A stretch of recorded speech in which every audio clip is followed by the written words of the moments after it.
Everyone saw the lap time, but almost nobody noticed what happened right after it. Kimi Antonelli just took pole position in China with a 1-minute 32-second lap that shocked the entire paddock. The youngest pole sitter in Formula One history. A rookie in only the second race of the season. But that is not the real story, because seconds after that lap, Lewis Hamilton walked directly toward the Mercedes. And what he started inspecting on that car has engineers across the paddock asking a very uncomfortable question. Is the Mercedes already too fast for the rest of Formula One? Here is the part that makes this even more serious. Ferrari brought a very strong car to Shanghai. The SF26 was outstanding through the corners. Hamilton himself said the car feels fantastic in high-speed direction changes.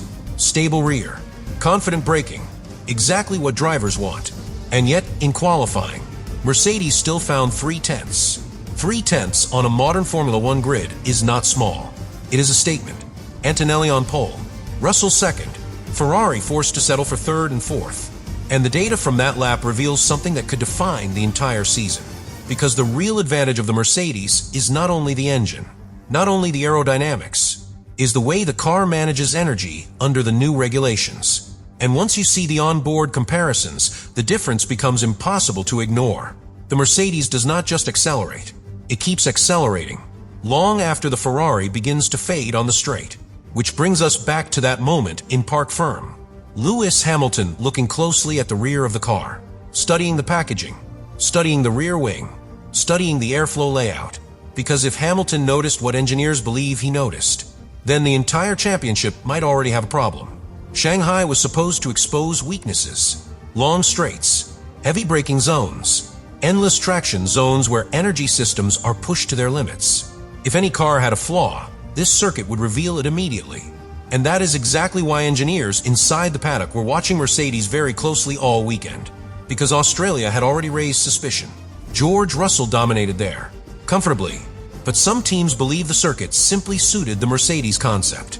China was supposed to answer the real question.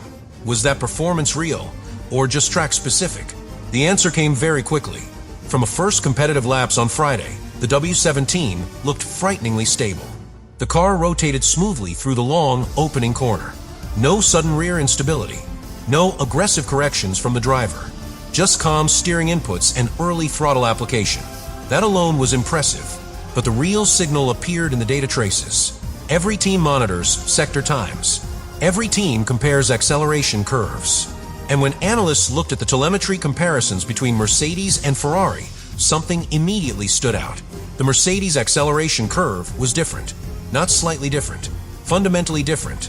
Most cars show a clear pattern on long straights. Strong acceleration at the beginning.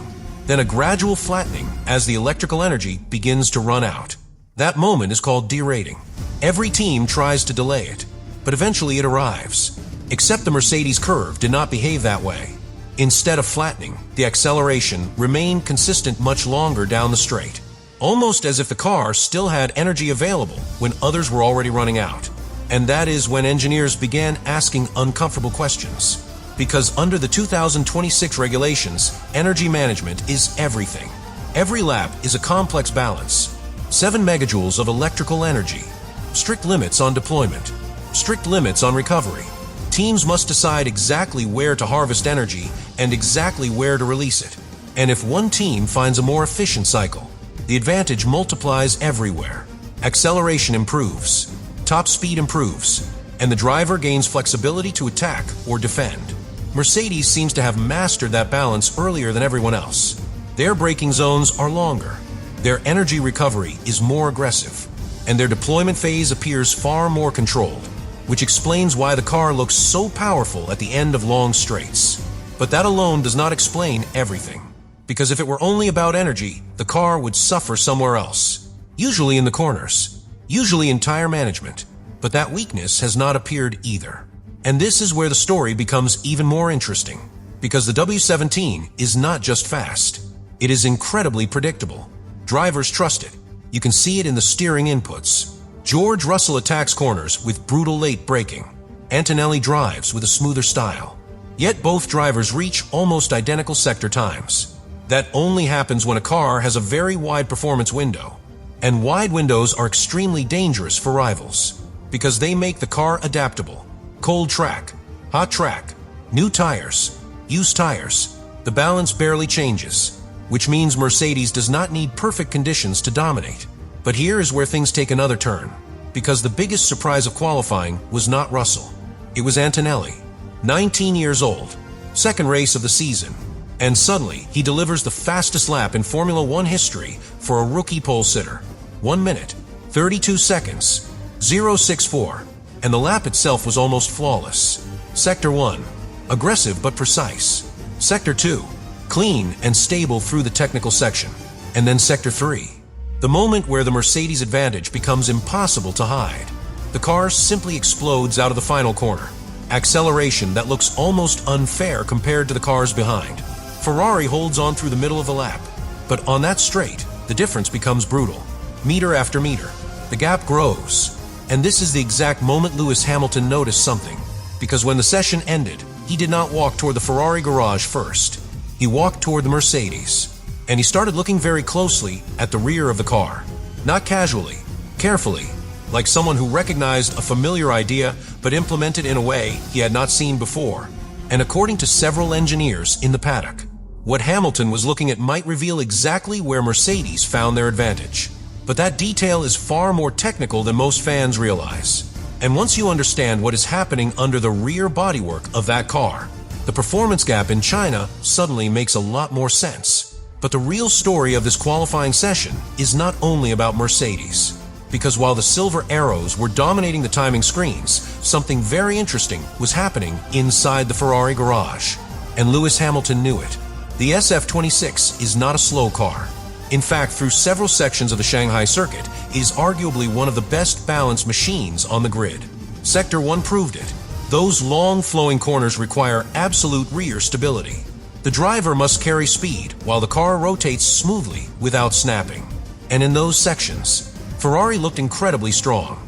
Hamilton's lap through the opening sequence was almost identical to the Mercedes times. Leclerc was just as competitive.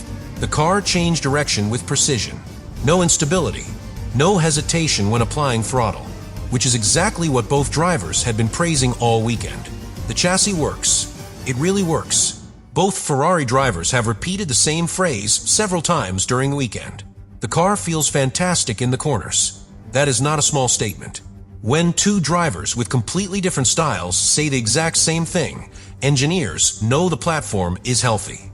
Stable rear end, predictable balance, confidence under braking. Those are the foundations of a championship-capable car. But then comes the painful part, the straight. Shanghai has one of the longest straights in Formula One, and it exposes power deficits immediately. Ferrari engineers already suspected the problem before qualifying, but the data confirmed it in brutal detail. The SF26 loses significant time in those long acceleration zones compared to Mercedes. Not because the car exits the corner poorly. In fact, the Ferrari exits the final corner very well. The problem begins halfway down the straight. That is when the Mercedes keeps accelerating while the Ferrari slowly runs out of deployment. And Charles Leclerc experienced the worst version of that issue. During one of his key qualifying laps, the energy system did not deploy correctly. Suddenly, he lost nearly 0.4 of a second on the back straight alone. 0.4 on a single section of track. Over the radio, his frustration was immediate. He asked the team what was happening because he knew the lap had more potential. Moments like that reveal something deeper. Ferrari is not lacking talent, not lacking aerodynamic balance, not lacking driver confidence. The limitation is integration, the engine, the electrical deployment, and the way both systems work together. Mercedes seems to have solved that puzzle earlier, and that is why the qualifying result looked so decisive. Antonelli on pole, Russell right behind, Hamilton third, Leclerc fourth, which confirms something very important about the competitive order in China. Ferrari is clearly the second fastest team right now, faster than Red Bull, locked in a fight with McLaren, but still missing the final piece needed to challenge Mercedes directly. And that is exactly why the image of Hamilton inspecting the Mercedes became so interesting inside the paddock. Because Lewis Hamilton understands Mercedes better than anyone outside that garage. He knows their engineering philosophy. He knows how they hide performance inside subtle design details. And when he looked at the rear of that car, he was not just being curious. He was studying a machine that might hold the key to the entire 2026 championship.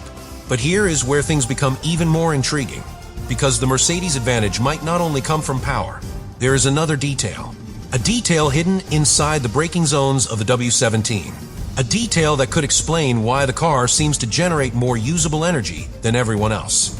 And once analysts started comparing the onboard footage between Russell, Antonelli, and the rest of the grid, that hidden advantage suddenly became impossible to ignore. And the moment analysts slowed down the onboard footage, the real difference began to appear. Not on the straight, not on the throttle, but under braking. Watch George Russell entering the heavy braking zones in Shanghai. Turn 1, Turn 6, the final corner before the massive straight. He brakes extremely late, but more importantly, he keeps braking deeper into the corner than almost anyone else on the grid. The braking phase does not end when the car begins turning. It continues inside the corner.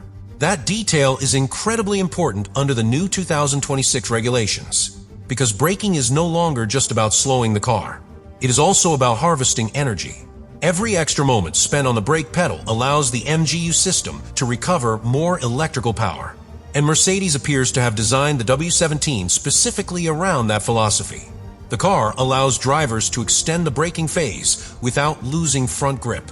That sounds simple, but in reality, it is extremely difficult to achieve. Normally, when a driver carries braking too deep into a corner, the front tires begin to slide. The car refuses to rotate. Understeer appears immediately. Drivers are forced to release the brake early just to make the corner. But the Mercedes behaves differently.